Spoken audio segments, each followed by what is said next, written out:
anayepita vitu vyote duniani mbinguni ni Mungu mwenyewe, kwa sababu vitu ambavyo kwake havina umuhimu sana ameviachilia tuvitafute sisi wenyewe kwa heka. Tukishaamka asubuhi tunachakarika kuvitafuta. Vitu muhimu vinavyotoka kwake ameshikilia mwenyewe. Jamani, amina. Ameshikilia mwenyewe, anavyo kama vile mwanga. Huu mwanga tunaupata bure tu. Anaweza kaamua kuswitch kama nchi ya Misri, siku 3 mtu haoni kitu, hata kama macho yanaona. Anaweza kaamuru tu giza likaonekana. Akajua mwanga huu ni wa muhimu, nitakontrol mwenyewe, nitaugawa mwenyewe. Tunaupata bila shida nyingine yoyote. Jambo la pili, hewa tunayovuta ana control mwenyewe. Jamani, amina. Anagawa kama anavyotaka. Unafurahi, unavuta pumzi, unaendelea kuwa hai, yeye mwenyewe ndiye anayetawala hivyo vitu. Kama ungelikuwa unamiliki hewa na unagawa kwa watu hewa mpaka wanunue kama vile luku, hali ingekuwa mbaya. Hali ingekuwa mbaya. Viko vitu vya kimsingi Mungu anagawa tu. Usiseme mimi sijaona jambo ambalo Mungu amenitendea katika maisha yangu. Kule kupata mwanga wa Mungu, kule kupata hewa ya Mungu inatosha kabisa kumpa Mungu shukrani. Jamani, amina. Jambo lingine, usingizi. Mungu anatoa bure tu. Unalala, unapiga mikoromo unayotaka, unajibaraguza kitandani unavyotaka, unageuka, na wakati mwingine unaota na manjozi ajabu na chini pwa unadondoka ukiamka. Usingizi angekuwa na control mtu, nataka nikwambie kuna wengine tungewanyima, wasingepata usingizi kabla hawajaja kutusujudia. Angekuja sujudu kwanza, aombe kwanza msamaha ndio nimfungulie usingizi aupate, lakini kaushika mwenyewe. Mtapigana, mtagombana, mtazozana, lakini asubuhi unafunga, unafutafuta macho yako, unanawa vizuri, unavalia vizuri, afu unasema tunakwenda kwenye kesi, tutaonana safari, tutaonana. Usingizi angecontrol mtu, ingekuwa hatari, tungefika mahali tukamwabudu. Unazo sababu za kimsingi nyingi za kumshukuru Mungu aliye hai. Jamani, amina. Point nyingine ni kuheshimu, ni kumheshimu Bwana. Ni kumheshimu Bwana katika maisha yako. Ndio maana maandiko yakasema mshukuruni Bwana kwa kila jambo. Jambo lingine, sababu za kumshukuru Mungu, unaweka mazingira maisha yako katika hali ya ulinzi na usalama wa kutosha. Mungu analinda, Mungu anakulinda kwa sababu umemshirikisha yeye katika vile vitu ambavyo Mungu amekwisha kukubariki navyo. Jambo lingine la mwisho, unakipa umuhimu wa kipekee kitu ambacho kwacho unamshukuru Bwana kwa ajili yake. Jamani, amina. Jamani, amina. Wapendwa, amina. Kuna watu hawanaga tabia ya kushukuru. Siku moja palikuwa na vijana fulani wanafanya kazi mahali fulani, ni hapa Dar es Salaam. Walikuwa vijana kama 3 4 kama sijakosea, alafu wanafanya kazi kwa mzungu. Wanafanya kazi kwa mzungu, na wenzetu hawa wakifika kila mwezi Disemba wanakwenda kwa kusherehekea Krismasi na mwaka mpya. Si ndio wapendwa, inakuwa hivyo. Kwa hiyo anaachana na wafanyakazi wake kwa muda, akaamua kugawa zawadi kwa wafanyakazi wake.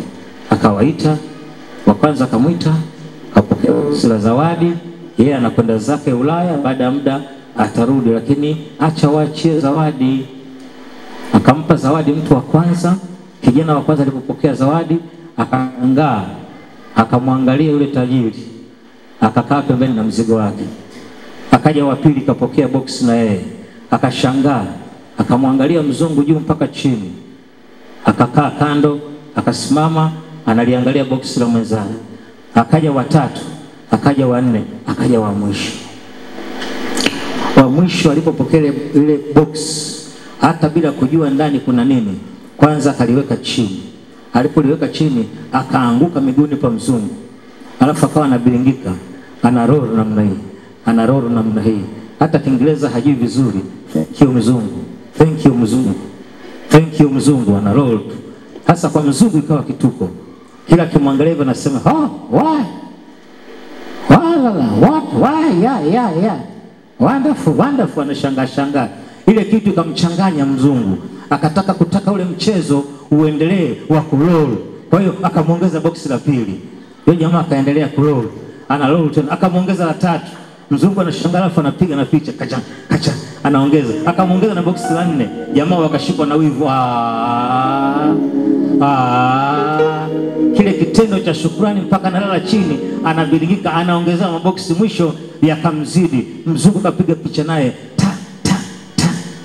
akafurahi sana. Ile style tu ya namna ya kushukuru. Watu wengi tunakosa vitu vya kushukuru, tumekaa kijuu. Tumekaa kijuu. Jamani, amina.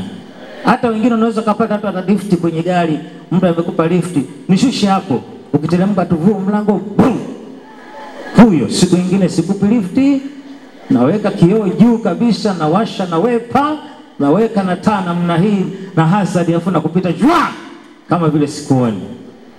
Haleluya, takatifu wa Bwana. Jifunze kuwa na mazingira ya kushukuru kwenye mambo makubwa na mambo madogo.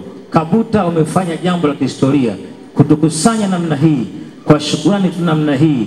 Sijawahi kualikwa kwenye mzigo mkali kama huu na mazingira kama haya kuja kushuhudia tu shukrani. Mimi nimekuja kama mgeni rasmi, lakini pia najifunza kutoka mahali hapa. Kumbe kuna zaidi ya hapa. Kuna jambo kama hili. Mungu akubariki, akupe siku nyingi na mke wako, na muendelee kuwa watumishi wazuri wa Bwana. Naam. Jamani, amina. Kama ambavyo amefanya mchungaji wetu, na ninyi washirika pia mjenge tabia ya kushukuru kwa mchungaji wenu. Jamani, amina. Sasa hapa tatizo lililopo ni kwamba tuna washirika wa kanisa la mahali pamoja. Ile ingekuwa wamekusanyika washirika wa jimbo zima, ningekuwa na muda maalum wa kuwaambia umuhimu wa washirika kumshukuru Mungu kwa dhati na kwa kusudia juu ya Mungu kwa kuwapa sadaka wachungaji wao. Kazi tunazofanya wachungaji ni kubwa sana. Jamani, amina. Jamani, amina. Wapendwa, amina. Haleluya, takatifu wa Bwana. Jamani, amina. Huko umuhimu wa kumshukuru Mungu si kwa ajili ya faida ya yule unayempa sadaka, ni kwa ajili ya faida yako binafsi mwenyewe unayetoa sadaka ya shukrani. Mungu anakurudishia. Mimi mwenzenu ninaishi kwa shukrani pamoja na mke wangu huyu mpendwa. Tunaishi kwa kushukuru tu. Kwa kila tukio tunashukuru. Hata askofu wangu mkuu anajua hiyo hali, na mara nyingi ananipaga ujumbe, nimepokea. Jamani, amina. Wapendwa, amina. Anajua kila tukio likitokea. Tukimaliza conference, mimi lazima nirushie sadaka ya shukrani. Tukimaliza tukio fulani, narusha sadaka ya shukrani. Juzi tumetoka kwenye semina elekezi hapa Kibaha, maaskofu wote wa kanda wa majimbo 10. Baada ya kumaliza tu ile semina ya siku moja, nimetoa sadaka ya shukrani. Mungu kwa mwaka mzima walichofanya. Kila mmoja asimame kwa dakika chache amshukuru Mungu. Akasimama mpendwa mmoja na familia yake kubwa, akachukua dakika 20 za kutoa ushuhuda. Mungu anatulisha, Mungu anatutunza, anatuvalisha, tumepata afya nzuri. Jamani, msiseme watu wanacheka kanisani, wengine najua wapendwa wakikolea sana vituko vinazidi. Kaweka libahasha la kutosha kabisa, kumbe mle ndani bwana kwenda kufungua hivi kaweka shilingi 1000 ngapi? 2000. Ana nyumba nisiseme mengi, ana usafiri, wana mpaka wajukuu. Unatoa sadaka ya shukrani ya mwaka, unaweka 1000 ngapi? 2000. Na unachukua dakika 20 huko madhabahuni. Jamani, nashindwa nianzie wapi? Nashindwa niishie wapi? Kuna pa kuanzia, kakae. Kuna pa kuishia, kakae. Unatafuta mahali pa kuanzia na sadaka ya shukrani ya mwaka 2000. Una familia. Si kwa sababu ili wachungaji tuishi, ni kwa ajili ya faida yako. Sikwambii kilichoitokea ile familia, lakini kwa ushuhuda mchache tu, wiki hiyo wakatembelewa na majambazi. Usifanye vitu vya kisanii kwa ajili ya ufalme. Ukiamua kushukuru, shukuru. Alafu mmoja akafanya usanii, akasimama mbele ya watu, anatoa ushuhuda mnene na biashara nzito, unazunguka huko na huko. Yaani mimi Mungu ananitokea, acha. nashindwa pa kuanzia, nashindwa pa kumalizia. Ameshika libahasha linene limetuna hivi, alafu anapoongea analielekezea kwa watu. Watu wakajua mchungaji akitoka hapa safari anajenga. Hilo libahasha tunavyoliona hapo kutakuwa kuna milioni 10 kama sio 15. Kachukua bahasha, kaweka hiyo fedha, nitakutajia baadaye kidogo, fuga hamu. Kachukua bahasha nyingine kaweka juu yake, kachukua karatasi kajazia utafikiri masponchi, kaweka, alafu kachukua bahasha ya A4 kashindilia. Kwa hiyo imetuna, mzigo unaonekana ni noti zimejipanga, alafu ndani kwenda kufungua ameweka 10,000 tu. Ameweka 10,000, lakini anataka kuonyesha show kwamba yeye anajua kumshukuru Mungu. Mungu hadhihakiwi kulingana na uthamani ulionao na pato ulilonalo. Alafu nataka kufanya usanii kwa watu. Mungu anajua ulichonacho na nini unachofanya kwa ajili ya ufalme. Mnalipata ile somo nalowaambia. Sasa lilo mtokeo yule bwana, na wapeni tu matukio mawili. Wiki hiyo baada ya usanii wa bahasha kufanya namna hiyo, wiki hiyo kwanza katika fikiria na gari na biashara nene, katika kupita namna tente akapamia mtu mtu chali, mtu kachanika kituo cha polisi, akaenda kagombolewa na wapendwa na maombi mengi katika jina la Yesu. Roho ya mauti toka, roho ya wivu toka. Mtumishi wa Bwana ametoka kushukuru wivu na mashambulizi ya ibilisi, wakati anajua alichokifanya. Akatolewa kwa dhamana. Alipotoka nje anaendelea na gari yake, anaendesha tutata ndani ya siku 2-3 anaendesha namna hii, akaona kwenye bonnet kule mbele kunatoka moshi. Akasimamisha gari pembeni, alipokwenda kugusa bonnet kufanya hivi, moto wow, gari naungua bila kupenda. Akarudi kanisani, badala ya anyoke aende kuomba rehema na msamaha kwa alichokifanya, maana amekijua, anaanza kutubu kwa mtu mmoja mmoja. Unajua nilichoweka mle ni 10,000. Wakasema 10,000, acha kutuchezea. Unene wa bahasha yote ile. Unene wa bahasha yote. Shukrani sio vitu vya kulipua. Jamani, amina. Nasema kwa faida yako. Sio kwa faida ya mchungaji wala ya mtu mwingine yoyote yale. Mungu anajua kiwango chako ulichonacho na kwa nini umshukuru na kwa nini humshukuru.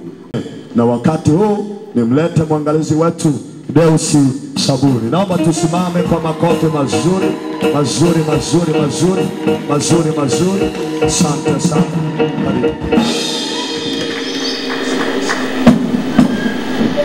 Niombe mkae tu. Naomba niungane kabisa na kanisa hili. Mimi ni mdau wa kutoa shukrani sana. Ninajua maana halisi ya shukrani. Kwa kuwa sio muda sana wa kufundishana, lakini machache nikielezea yanaweza ukayaelewa na yakakusaidia. Napenda sana ujumbe ambao unasema nguvu ya shukrani itasababisha mambo yako kuwa mapya. Ni kwa njia ya kushukuru peke yake ina uwezo wa kubadilisha maisha yako kabisa. Ni kwa shukrani. Ndio maana tunaposema shukrani inaweza kugawa katika makundi 4. Hizi shukrani. Shukrani ni nini? Shukrani ni maneno.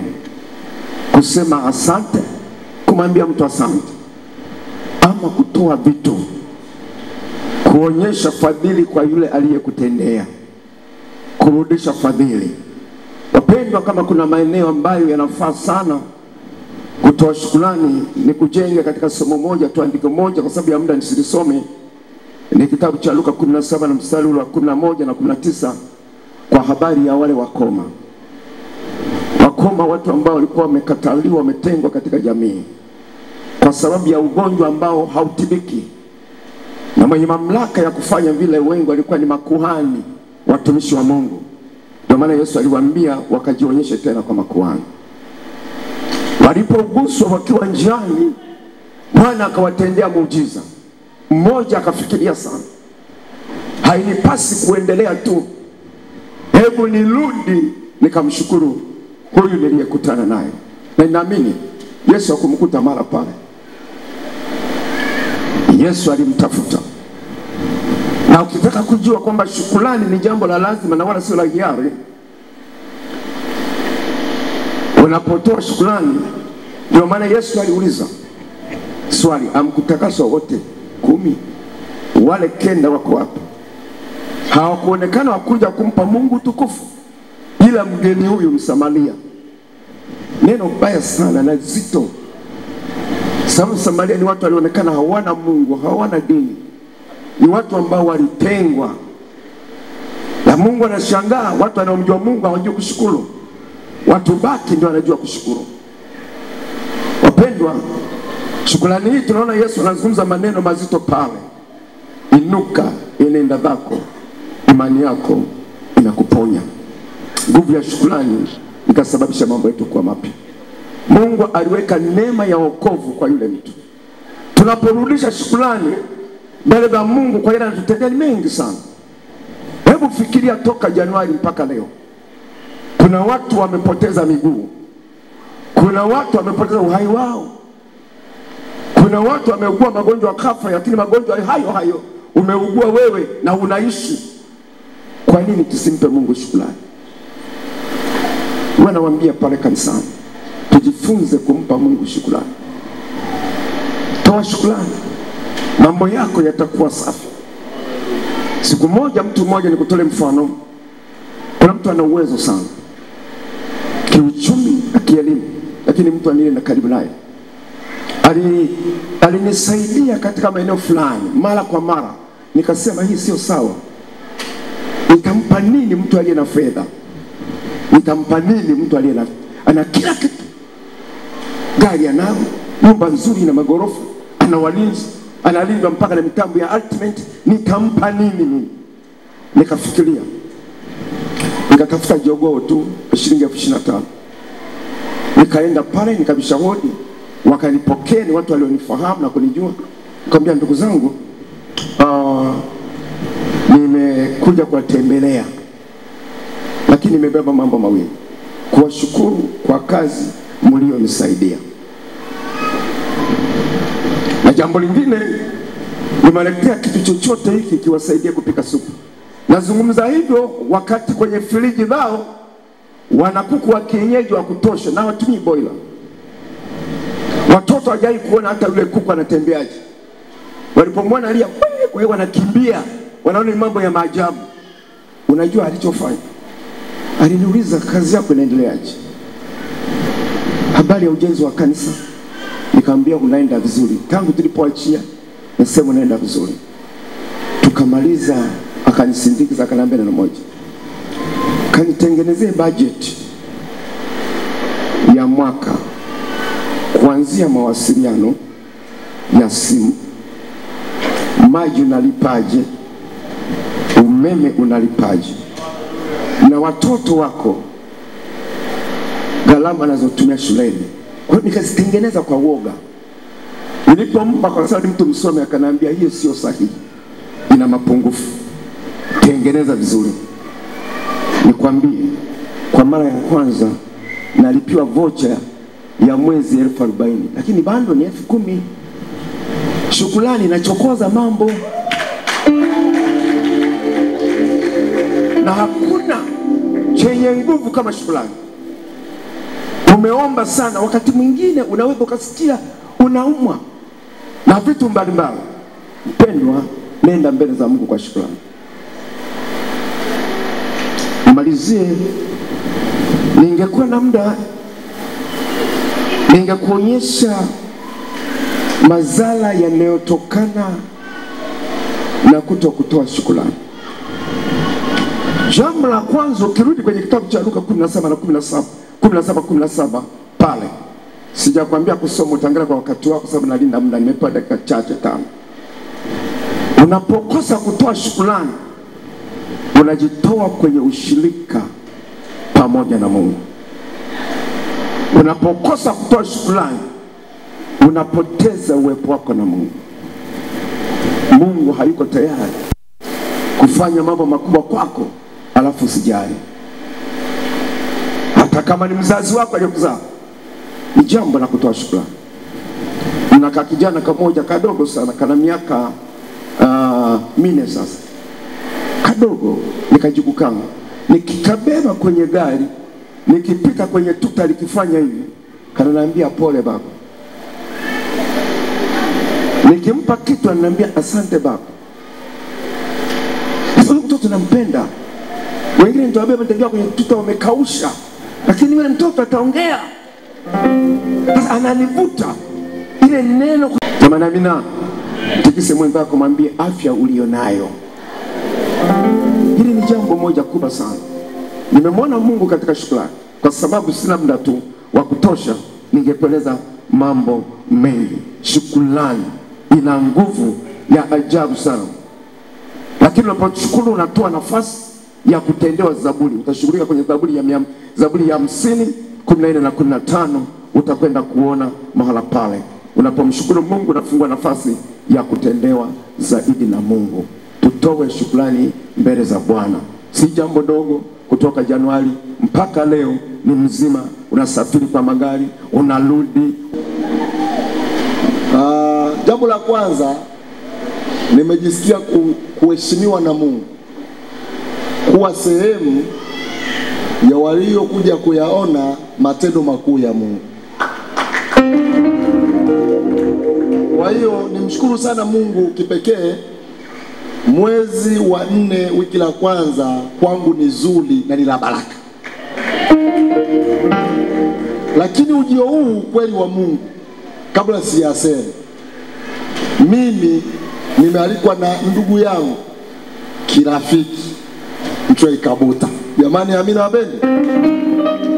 Kwa hiyo nimekuja kwa rafiki mchungaji mwenzangu Mtwei Kabuta. Sijaja kama makamu askofu ili niwe salama. Niso makamu askofu wa mzee Mwashilindi. Tena bahati nzuri mzee Mwashilindi amenionja sura tu na tukaachanishwa. Kwa hiyo mimi sio makamu wake. Huyu ni baba yangu na babu yangu. Isiwa kwa sababu ya nafasi ya cheo nimepewa tuka protocol nimkaribishe baba. Nimenisaidia jamani kuelewa. Huyu baba anaweza kanipiga makwenzi na TAG itanipiga makwenzi. Jamani, mimi mwenzenu sasa hivi ni makamu wa jimbo jipya la Bagamoyo. Mzee Mwashilindi ana makamu wake. Isiwa huyu Kabuta ni rafiki. Amemwalika kijana mwenzake ambao kwa neema tu ni makamu, protocol tu mzee Sabuni akabidi akaribishe bosi wetu wote. Iko sawa hiyo? Hapo nimepona kwenye upande wa TAG. Bwana Yesu asifiwe. Sasa nikupongeze sana mchungaji mwenzangu Mtwei Kabuta na mke wako.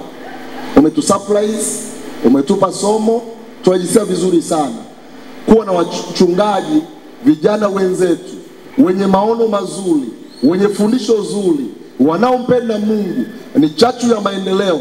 Ubarikiwe na uishi milele na mke wako na watoto.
Ametuepusha na mengi, hatuwezi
Wana DPA, shangwe na vigelegele. Hakika Mungu ametenda mambo makuu. Hatuwezi kuelezea. Hatuwezi kuelezea. Tumeuona wema wa Mungu maishani mwetu.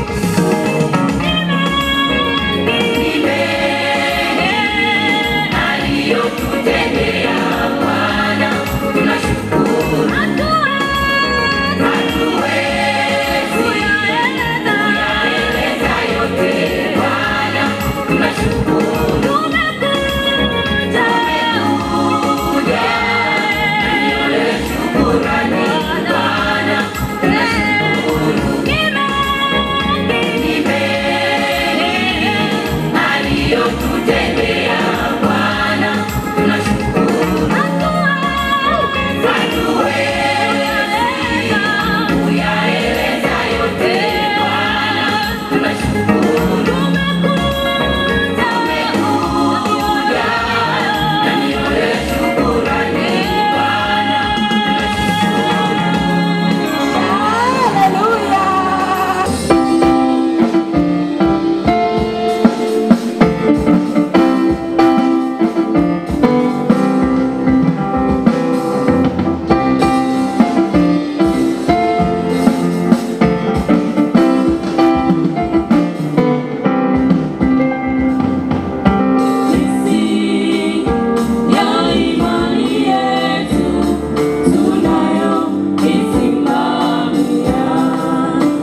Ninasimama